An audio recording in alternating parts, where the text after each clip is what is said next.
کہ جمعے کے دن جو حاضری ہوتی ہے بہترین عبادت بہترین قربت بھی ہے جناب. خطبات حکیم الاسلام حضرت قاری طیب صاحب رحمۃ اللہ علیہ جناب. حدیث میں ہے کہ نبی کریم صلی اللہ علیہ وسلم فرماتے ہیں کہ حضرت جبریل علیہ السلام حاضر ہوئے اس شان سے کہ ایک آئینہ ان کے ہاتھ میں تھا. ذرا ذہن میں رکھنا، علماء اس وقت بھی کام آئیں گے جو آج ایسے حقیر سمجھتے ہیں، حافظ بن رہے ہو حقیر سمجھ رہے ہیں، اور خوش ہوتے ہیں کہ ہماری بیٹی ناچ رہی ہے، خوش ہوتے ہیں ہمارے بیٹے کو کلمہ نہیں آتا نماز نہیں آتی، کھڑے ہو کر منہ مارتا ہے، اس میں خوش ہوتے ہیں جناب. بس ٹھیک ہے، ہر ایک کی مرضی ہے، لیکن کم از کم اللہ کے پیاروں کو، آپ صلی اللہ علیہ وسلم کے مہمانوں کو، اور جو وارث بن رہے بن چکے حقیر تو مت سمجھو جناب. اس آئینے کے وسط میں ایک سیاہ نقطہ تھا جو بالکل ممتاز تھا. آپ صلی اللہ علیہ وسلم نے پوچھا اے جبرائیل یہ سیاہ نقطہ کیسا ہے، یہ آئینہ کیسا ہے؟ عرض کیا کہ یہ سیاہ نقطہ مزید ہے، میدان مزید، جس کے معنی زیادتی کے آتے ہیں. آپ صلی اللہ علیہ وسلم نے فرمایا کہ مزید کیا ہے؟ عرض کیا یا رسول اللہ بہت غور سے دوستوں اور ساتھیوں، بہت غور سے، خدا کی قسم یہی بات اگر دل میں اتر جائے نا ہم اللہ کے پیارے بن جائیں گے انشاءاللہ تعالی. میری بہو بیٹیوں یہ باتیں وغیرہ نہیں کرنی ہے. شکر کرو آپ کی اولاد حافظ عالم بن رہی ہے یا بن چکی ہے. یہ عرض کیا یا رسول اللہ یہ جنت میں ایک میدان ہے جو جنت کے بالائی حصے میں ہے، یعنی اوپر نیچے 100 جنتیں ہیں جناب، اور ہر جنت آسمان اور زمینوں سے بڑی ہے. سب سے اوپر کا حصہ جو عرش کے نیچے ہے اس میں ایک میدان ہے جو بالکل سفید ہے، اس کی گھاس بھی سفید، درخت بھی سفید، غرض ہر چیز سفید اور شفاف ہے. اور عرض کیا حضرت جبریل علیہ السلام نے کہ اتنا بڑا میدان ہے کہ ہزارہا برس مجھے گھومتے ہوئے ہو گئے ہیں، اب تک پوری طرح اس کے اور حقیقت کو میں نہیں پا سکا. یہ ہے سبحان اللہ ماشاء اللہ اصل 1000 برس نہیں، ہزارہا برس. حدیث میں ہے کہ حضرت جبریل علیہ السلام کو اصلی شکل میں آپ صلی اللہ علیہ وسلم نے 2 مرتبہ دیکھا ہے، اس شان سے کہ زمین سے لے کر آسمان تک اور مشرق سے لے کر مغرب تک ساری فضا ان کے بدن میں سے گھری ہوئی تھی. ہزارہ برس کے ساتھ 6 بازو تھے، سورج سے زیادہ روشن تاج ان کے سر پر تھا. اندازہ کیجئے کہ وہ میدان کتنا بڑا ہوگا جس میں حضرت جبریل علیہ السلام ہزارہا برس گھوم رہے ہیں لیکن ابھی تک پورا نہیں کر سکے. آپ صلی اللہ علیہ وسلم نے فرمایا اس میدان کی غرض اور غایت کیا ہوگی؟ عرض کیا کہ دربار خداوندی منعقد ہونے کا موقع ہوگا، انبیاء علیہ السلام کے ممبر اس میدان میں بچھائے جائیں گے، گول دائرے کی شکل میں نور کے ممبر ہوں گے. اس میں یہ بھی غور کرنا ہے کہ جب گناہوں کے خیالات پکاتے ہیں، چوری، ماں باپ وغیرہ، یہ سوچیں نا کہ 70 جنازے احد کے میدان سے آ رہے ہیں، طائف کے میدان میں اوپر پہاڑ ہے بہت بڑا، آدھے راستے سے ٹھنڈک شروع ہو جاتی، اور بھی باتیں سوچنے کی ہے.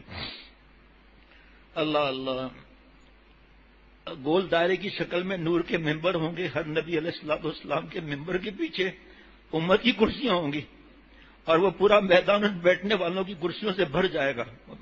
مقام مزید، دنیا میں جتنا جس کو تعلق نبی اور دین سے تھا اتنا ہی وہ ممبر نبی صلی اللہ علیہ وسلم کے قریب ہوگا، اور وہ کرسیاں اس شان سے ہوگی ایک دیکھنے میں دوسرا حائل نہیں ہوگا.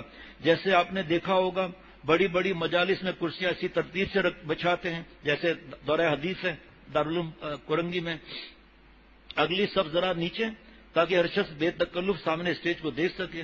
اس انداز سے کرسیاں بچھائی جائیں گی. میدان کے کناروں پر کرسیاں نہیں ہوں گی بلکہ کچھ غالیچے، کچھ فانوس ہوں گے. اس طرح سے میدان بڑھ جائے گا.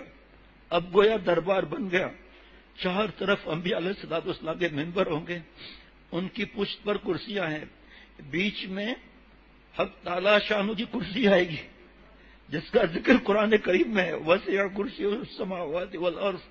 حدیث میں ہے کہ اس کرسی کی عظمت اور بڑائی بیان فرمائی گئی کہ 7 آسمان اور زمین اس کے سامنے ایسے ہیں جیسے ایک میدان میں ایک چھلا پڑا ہو. دعا کے وقت دیجیے گا دوستوں، ذرا غور کرنا چھلا کیا ہوتا ہے. سبحان اللہ، جتنا سبحان اللہ کہا جائے کم ہے بھائی.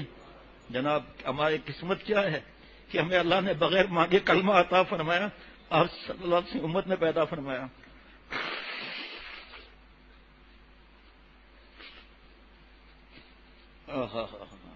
حدیث شریف میں اس کرسی کی عظمت اور بڑائی بیان فرمائی گئی ہے کہ 7 آسمان اور زمین اس کے سامنے ایسے ہیں جیسے ایک میدان میں ایک چھلا پڑا ہوا ہوتا ہے، اتنی عظیم کرسی ہے۔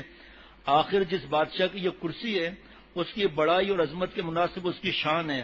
حق تعالی شانو اس کرسی اور تخت پر بیٹھتے نہیں، وہ جسم سے بری اور صورت سے منزہ ہیں، لیکن ان کی صفت بادشاہوں کے بادشاہ کی ہے۔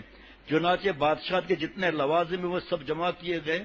تخت سلطنت بھی ہے جس کا نام عرش عظیم ہے، اور عرش مثل قبے کے ہے جو ساری کائنات پہ چھایا ہوا ہے اور ڈھانپے ہوئے ہیں۔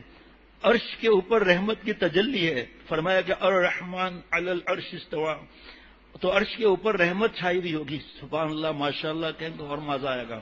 ہم نہیں کہتے کسی جگہ بھی، لیکن یہ تو ہے ہی اللہ اکبر اور سبحان اللہ والی باتیں ہیں۔ تو عرش کے اوپر رحمت چھائی ہوگی اور عرش کائنات پر چھایا ہوگا۔ اس کو جمع کر کے لے کر سنیں اور سنائیں جناب، نتیجہ یہ نکلتا ہے کہ کائنات کے اوپر رحمت چھائی ہوئی ہے، یعنی اللہ نے اپنے بندوں کے ساتھ جو تعلق قائم کیا ہے وہ رحمت کے ساتھ ہے، غضب کے ساتھ نہیں۔ غضب اگر سامنے آ جائے تو مخلوق کا پتہ بھی نہ چلے، رحمت ہی نے سنبھال رکھا ہے۔ تو رحمت کی تجلی عرش پر ہے اور اس رحمت سے احکام پھوٹتے ہیں، ہدایت اور رہنمائی، کتب سماوی، قوانین خداوندی اور قضاء و قدر سب وہیں سے چلتی ہیں۔ جیسے ملک کے تمام تجاویز اور احکامات تخت سلطنت سے جاری ہوتے ہیں، اسی طرح عرش عظیم سے تخت سلطنت قائم کیا گیا ہے۔ عرش کے نیچے عظیم سمندر ہے جس میں عرش قائم ہے، اس سمندر کے نیچے 100 جنتیں ہیں۔ سبحان اللہ، ہر جنت آسمان اور زمین سے بڑی ہے۔ 100 آپ پوچھیں گے علماء کا ذکر ہی نہیں آیا، کیسے ذکر آتا ہے بھائی؟ 100 جنتوں کے نیچے پھر آسمان تہ بتہ ہیں، اس کے نیچے پھر 7 زمین تہ بتہ ہیں۔ یہ کائنات کا ایک عجیب سلسلہ ہے کہ نیچے زمین، اوپر فضا، اس کے اوپر آسمان، اس کے اوپر جنتیں، اس کے اوپر سمندر، اس کے اوپر عرش عظیم۔ سبحان اللہ، عرش پر پہنچ کر مخلوق کا سلسلہ ختم ہو جاتا ہے۔ تو عرش اور جنتوں کے درمیان میں یہ میدان ہے جس کی عظمت اور بڑائی یہ کہ اس میں دربار خداوندی منعقد ہوگا، بیچ میں کرسیاں بچھائی جائیں گی۔ توبہ کرنی چاہیے نا ابھی، اللہ ہمیں معاف فرما دیجیے۔